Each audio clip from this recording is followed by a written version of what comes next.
dia, boa tarde, boa noite, tudo bem com você? E Gutenberg de novo no pedaço. Vamos lá, gente.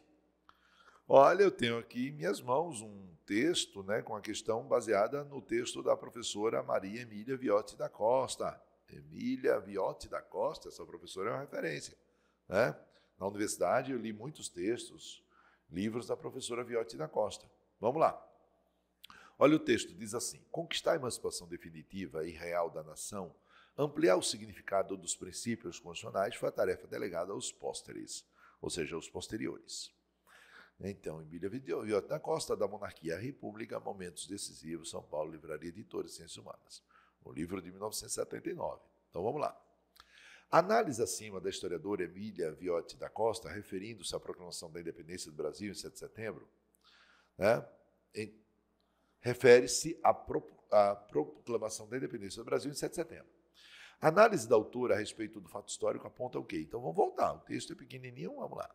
Conquistar a emancipação definitiva e real da nação, ampliar o significado dos princípios constitucionais foi tarefa delegada aos posteriores. Tipo assim, olha, se Dom Pedro não fez tudo isso, mais tarde alguém vai fazer. Compreende? Fazer o quê, Valtemir? Uma emancipação definitiva do Brasil, e real. Ampliar o significado dos princípios constitucionais. Caramba, muito bem. Eu não entendi ainda. Bom, vamos ler o texto e vamos lendo as alternativas e eu vou explicando disso daqui. Porque, afinal de contas, gente, a primeira pergunta que você faria, eu mesmo, quando estou lendo um texto, na minha outra parte da cabeça, minha cabeça é bem grande, eu já vou perguntando o seguinte: quem fez a independência do Brasil? Quem fez a independência? Tá? A resposta, Dom Pedro I, pronto. Quem era Dom Pedro I? Filho do rei de Portugal. Então, veja, gente, filho do rei de Portugal que mandou no Brasil. Então, Gutenberg, foi uma independênciazinha um tanto quanto fajuta. Exatamente. Gente, isso é singular. Em nenhuma outra colônia do mundo aconteceu isso, do filho do rei da metrópole fazer a independência da colônia. Então, significa, Gutenberg, na prática, dizer que quase nada mudou, né? Exatamente isso, quase nada mudou. Quase nada mudou. É mais ou menos o que a professora Viotti da Costa está dizendo aqui, a professora Emília Viotti da Costa. Então, a independência definitiva do Brasil vai ser coisa para o futuro. O significado dos princípios constitucionais, direito de ir e vir, direito disso, vai ser coisa para o futuro. Por quê? Porque quando ocorreu o 7 de setembro, quase nada mudou. Então, quer dizer que com a independência do Brasil no 7 de setembro de 1822, quase nada mudou. É mais ou menos isso que ela está dizendo. As mudanças só vão acontecer mais tarde, para posteriori. Está vendo? Está vendo? Isso foi delegado aos posteriores. Mais tarde faço as mudanças. Por enquanto não dá para fazer mudança, não deu para fazer. Por quê? Porque quem fez a independência do Brasil foi Dom Pedro, filho do rei de Portugal. Então, a análise da autora a respeito do fato histórico aponta que, apesar dos integrantes da elite nacional terem alcançado o objetivo de romper com os estatutos do plano colonial, no que diz respeito às restrições e à liberdade de comércio, e a conquista da autonomia administrativa, a estrutura social do país, porém, não foi alterada. Caramba, isso bate com o que você disse. Então, mas vamos ler as outras. A independência do Brasil foi um fato isolado no contexto americano de luta pela emancipação das metrópoles. Isso se deu porque era a única colônia de língua portuguesa e porque adotava como regime de trabalho a escravidão africana. A independência do Brasil foi um fato isolado no contexto americano de luta da emancipação. Isso se deu porque era a única colônia de língua portuguesa e porque adotava como regime de trabalho a escravidão. É por isso? Não. Foi um fato isolado por ter sido a única colônia que teve a independência feita pelo filho do rei? Foi. Mas no contexto americano, não é a única. O Paraguai, o Uruguai, a Colômbia, a Venezuela, todo mundo está lutando pela independência naquele mesmo contexto histórico. Deu para entender? Então, no contexto histórico, no contexto americano, o Brasil não é o único que luta pela independência.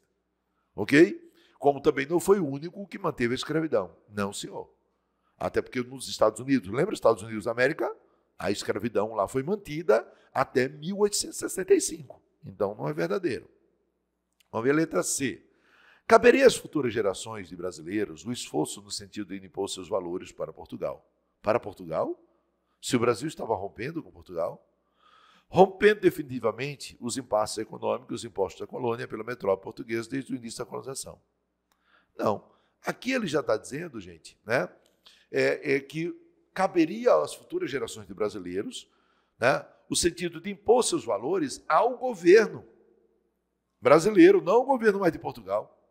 Já que o Brasil era independente, tá certo? Então não seria para Portugal isso aqui. Letra D.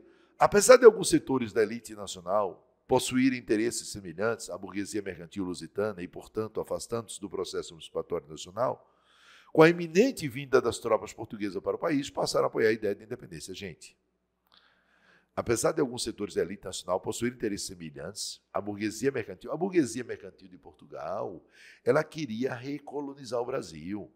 Essa elite portuguesa, ela pretendia, por exemplo, anular a abertura dos portos que nós conseguimos através de Dom João em 1808.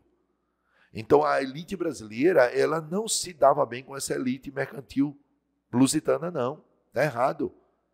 Anular a abertura do quê? A abertura dos portos brasileiros. Isso não nos interessava. Beleza? Outra vez, letra E. Assim como Portugal passava por um processo de reestruturação após a Revolução Liberal do Porto, no Brasil esse movimento emancipatório apenas havia começado e só fora concluído com a subida antecipada de Dom Pedro II ao poder. Não, senhor. Não, senhor. Eu diria que a nossa emancipação, a nossa independência, ela foi concluída ainda no período regencial, quando Dom Pedro abdicou do trono em nome de um filho com 5 anos de idade, e a elite brasileira assumiu o controle político do país. No período regencial, a elite nacional assume o controle político da nação. Assume o controle político da nação. Então, certo? Não foi preciso esperar chegar Dom Pedro II. Assumiu o controle político da nação, tá? Então, vou também. Quer dizer que a nossa independência foi consolidada aqui, exatamente.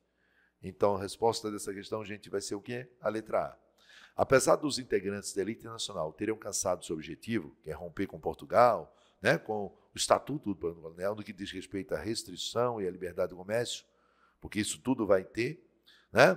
A estrutura social do país, porém, não foi alterada. É o que diz a professora Maíra Vieira da Costa, que esses princípios constitucionais de cidadão, de cidadania, só serão conquistados muitos anos depois. Beleza? Você entendeu a questão?